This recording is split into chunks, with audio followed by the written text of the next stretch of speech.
What's up, everybody? It's your girl Kiwan, and I am back with Never Ever Met Season 2, Episode 8, Off in LaLa Land. Before I start, make sure you like, comment, and subscribe to my channel. Click the notification bell button so you can be updated on every video that I drop. Y'all, please make sure we liking the videos so we can stay in the algorithm of things. My goal is really to get to 500. I know we can do this. I know we can surpass this, so please share. I'm gonna share on my end, but just please share my videos, y'all. I truly appreciate it. Yeah, thank you. Anyway, let's just go ahead and start. So Never Ever Met Season 2, Episode 8, Off in LaLa Land. I really have a lot to say. So the episode starts with Cinco saying that him and Jay are the only strong, they're basically that their relationship is pretty much the best relationship. And he was saying only the strong survive. So Charlie asked him to rate the couples who are still there. Of course, he put him and Jay first, Charlie and Jared second. Okay. Alexis and Chris are third, Kiki and Brandon fourth, and Ty and Brittany last. I was like, okay, Cinco and Jay said that they will be next. That Ty and Brittany will be next. Jay said that they need to leave tonight, and we find out, I guess, that Cinco loves Jay because he, they had that little "I love you" cheesy. And Cinco was like, "Yeah, I love Jay too," or whatever. I don't know if y'all missed that, but it was real small. So Ty said the people seem like they're Ty said to the guys, the ones who seem like they were the perfect couple are gone. But that's quite not true, because the ones who seem like they're the perfect couple is Jay and Cinco, and they're still there. So Cinco asked, how did the date go, to Ty. Ty said it went well. Jared asked Brittany, so that was in that scene. In the next scene, Jared asked Brittany how was her time with Ty, and she said it was good. So Jared punk ass decided to tell Brittany he can tell that she liked his personality, but she's not attracted to him. Now, as much as I don't like Jared, that is true. And I'm not sure why you're stringing this man along and you don't even like him like that. Like, I just wouldn't waste my time. So Brittany says she's attracted to Ty, but she get friendship vibes. Again, you are not physically attracted to him.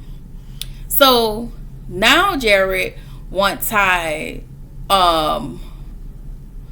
Now Jared acting like he knows Ty's love language. But I just need to know, like, why you minding these people business over here? You need to go on and tell Charlie why you don't like her. Like, period. So Jared punk ass, he tells her they both are beautiful people and he has nothing but good intentions. And I was like, Jared, please, because you don't even have good intentions for Charlie. So how do you have good intentions for these people that you don't even know? Make that make sense to me. When I tell y'all, this show triggers me to the T, and even now more than ever, this definitely triggers me. I cannot wait till this show go off. So Brittany said she knows that Ty is amazing, but she needs time to get there. Brittany, y'all only got 3 weeks. I don't know how much more time you need. Apparently Jared's sister is coming, and she doesn't know about. Does she know about Charlie? She didn't know about Charlie's secret or something. For me, I wanted to point out how frustrating it is to see these guys give such trifling advice to each other and think that they're giving the best advice. Like, it really sucks. So Jared takes Charlie outside to talk to her. He admits to her that he was the one that put F-No on that card when they played that game. He said because she told him she had an extended family. And he claimed he was going to ask her to move to South Carolina until he found out about the other kids. He tells her he was just going to enjoy himself while he was there with her. She asks, How does he feel now? He said it varies. I just I just want to point out to Charlie, he doesn't like you. He doesn't want to be with you. Charlie said this is why she hid her kids from him. The information about her having 4 kids. And for me, I just felt like Charlie lied. Like, you lied about having children so you can be accepted by no good ninja. Like, you really need to go home and do some healing. Like, for me, that's up because my kids come first. And I just feel like I would never, I don't care if I have 10 kids, and I don't, I would never hide the fact that I have kids so some jerk can like me. Like, that's crazy to me, y'all. That is insane. When I tell y'all that hurt my feelings, oh, as a mom, that's insane. So Charlie said she never asked Jared for anything, but she wanted Jared. She wanted Jared for her. And that's just not how that works. A person who comes into your life has to accept you and your kids. And after all this, she asked if he still wanted to be with her. And he told her in a perfect world, Charlie, this is the second time he's told you no without saying the word no. So Charlie tells Brittany what happened. And she said because Jared said he didn't want her. Charlie tells Brittany what happened. And Charlie tells Brittany because Jared said he didn't want her because she had 4 kids. She questioned who's gonna want her. This is so triggering to me.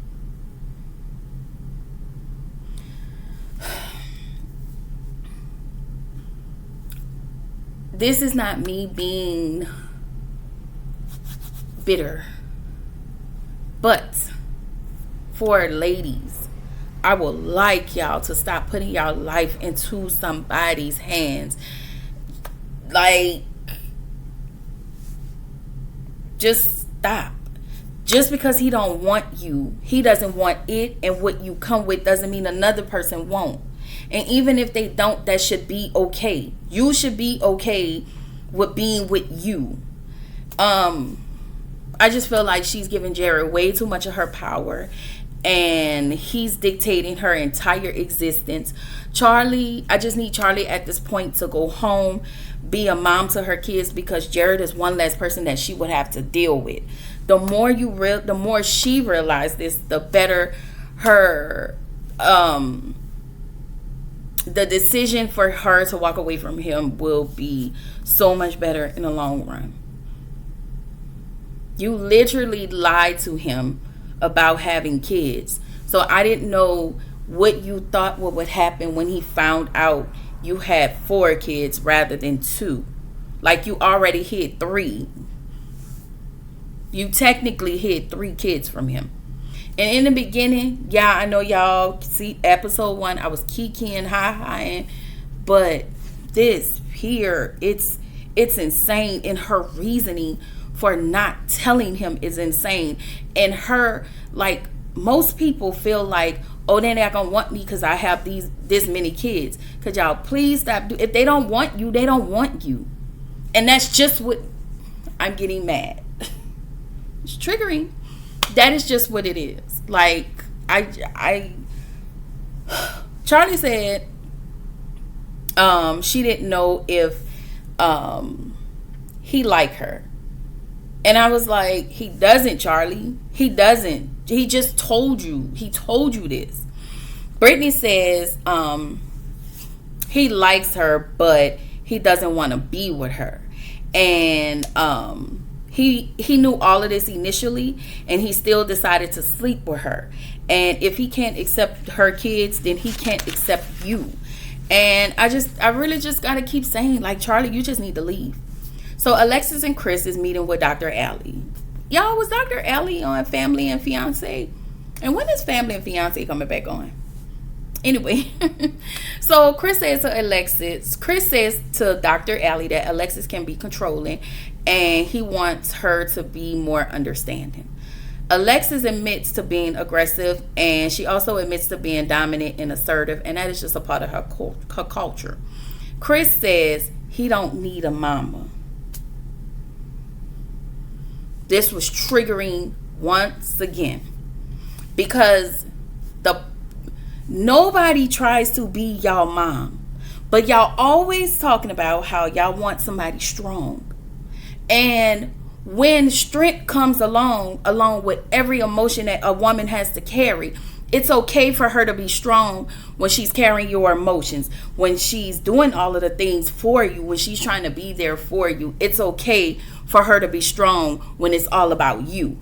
But then when it's time for her to be assertive or dominant in her own way and in her own right, you then think she want to be your mom.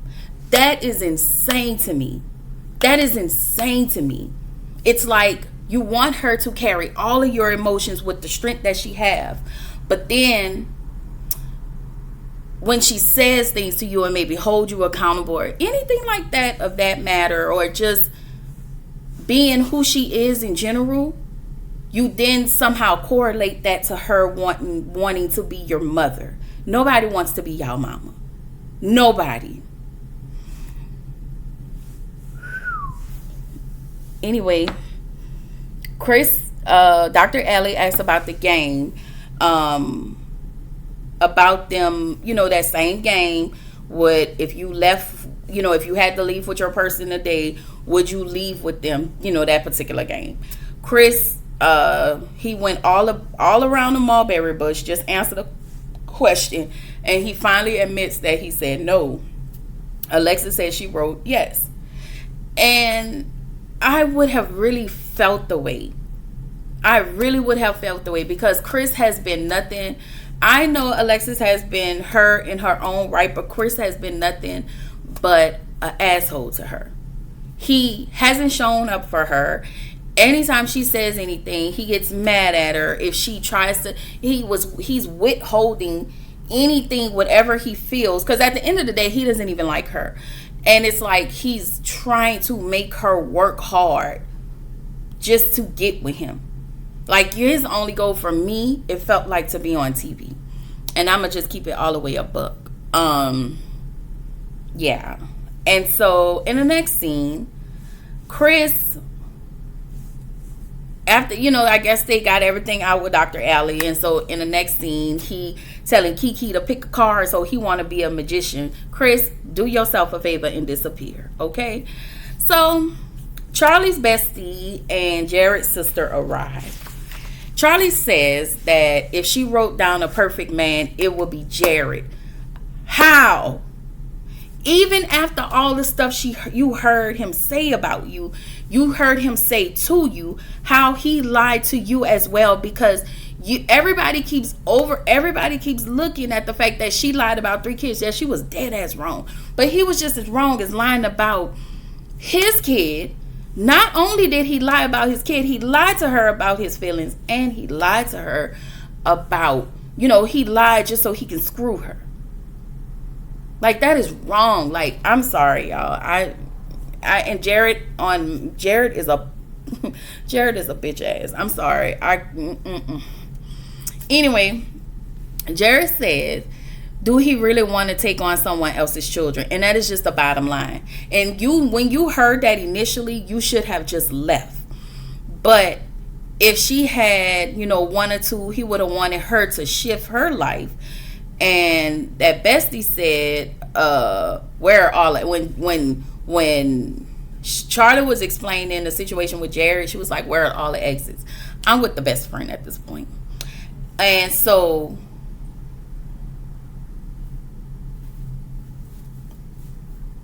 Jewel, I'm sorry, y'all, I had wrote something about Chris and Alexis.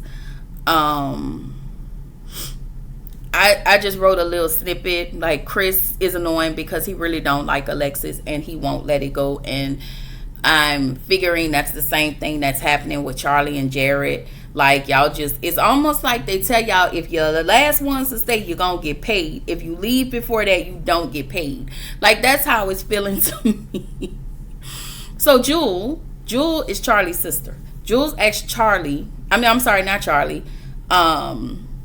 Yes. So everybody convenes: Charlie, Jared, Jewel, and the bestie, Charlie's bestie. So Jewel asked Charlie how did she feel about her brother. And Jewel asked why hide. And once again, she didn't want him to look at her different because she have 4 kids. I do think that Charlie regrets having all of those kids. I do. I think that some ways, I know she seemed like she really loved her kids, but to me, I feel like there is some type of regret. And I just feel like your motherhood shouldn't be based off of some dude. At this point, I really just think you need to just focus on your kids. And you have little kids. All of your kids are not grown. You have little kids. And so that's totally different. So Charlie says she do very well for herself. And when I tell y'all, and she did make a comment like she have all of these bedrooms. So Charlie probably got a little coin. And so Charlie, for me, I just feel like Charlie's self-esteem is low. She said had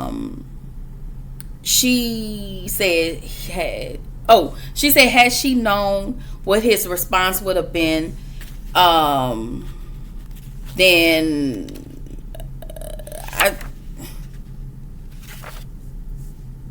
hold on. Oh, she said had she known what his response would have been, then she would have been fine about the situation. And I was like, Charlie, be for real. Be for real. So Charlie said he had every right to be angry about her lying about the kids, but just talk to her about it. Like, sometimes all it takes is a simple conversation. Jules said after dropping 4 kids on somebody and expecting them to be okay with it is unreal. Jules, just like Charlie lied, we're not going to negate that your brother didn't lie also. He's lied the entire time. And so that's what pissed me off about Jules, because then she proceeds to say, Jules, yeah, okay, so I said Jules lied. Jules' brother, your brother lied about having a child as well. It doesn't matter how many. It's just the fact that he lied too. So Charlie said she didn't expect that, and Charlie told her Jerry never said it was good. It wasn't good. Jerry never told her it wasn't good, but he's making her believe that everything is all good. Jules says liars are a deal breaker, but for her, that's her brother at the end of the day, but she's gonna always be in his corner. But she says she will let him know when he's wrong. And she said she's gonna let her brother know why he was wrong and ask why did he lie. No, you're not, because at the end of the day, right, wrong, or indifferent, you're gonna uphold your raggedy ass brother, which is why he ran around ran amok on these people TV screen, because he's never been held accountable, because he probably lied to y'all just like he been lying to everybody else. Like, when I tell y'all not Charlie, Jared is a joke. Like, I cannot wait to get this man off my TV screen. I do not like Jared. I do not like men like Jared. I do not.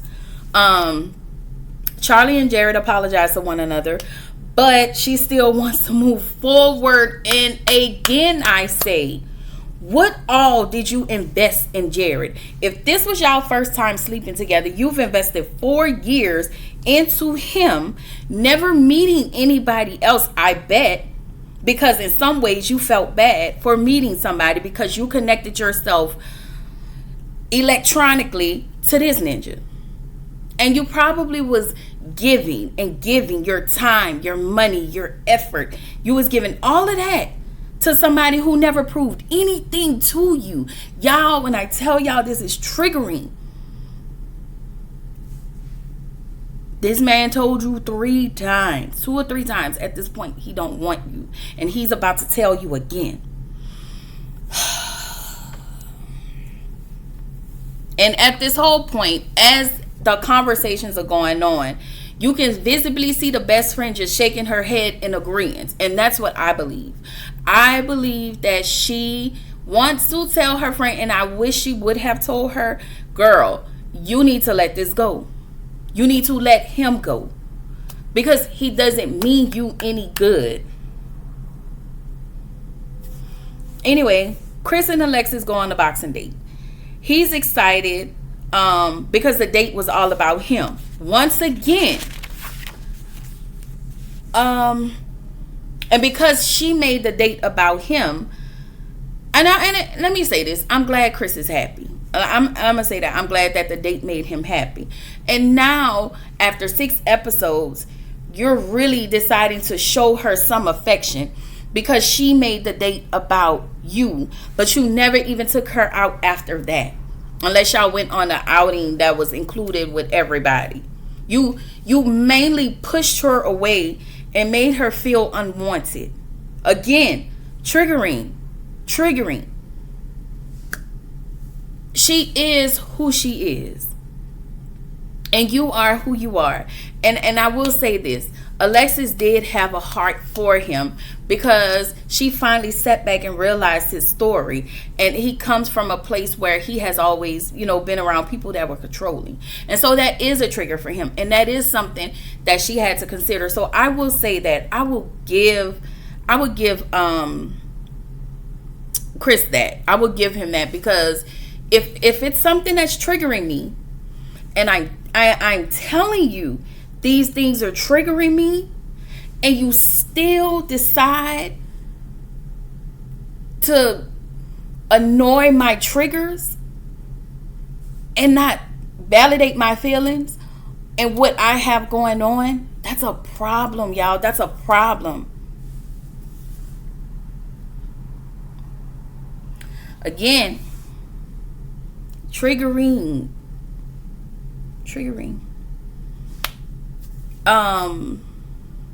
So at this point, everybody's at the table. They play another game. They ask question, pull a card, ask the question. So the question to Ty and Brittany, which is the one main thing I pulled out, and it's about Brittany being attracted to Ty, and she takes a long time to answer the question. And so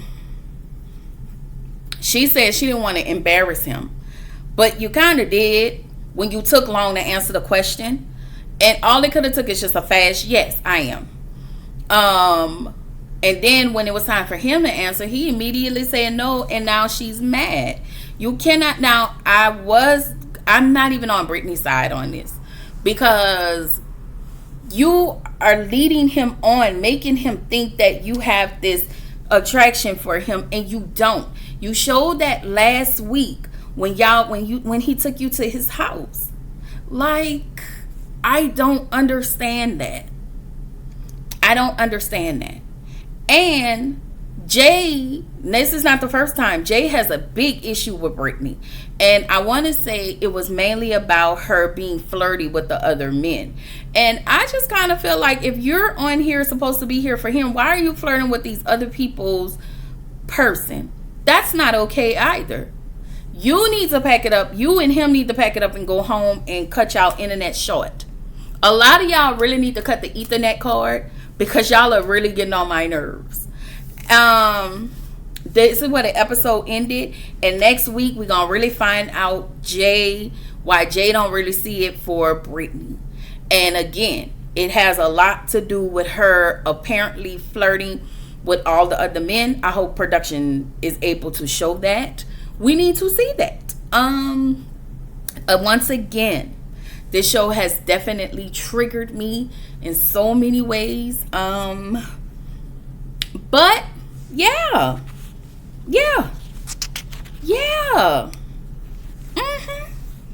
Anyway, I will see y'all in the next episode. Bye.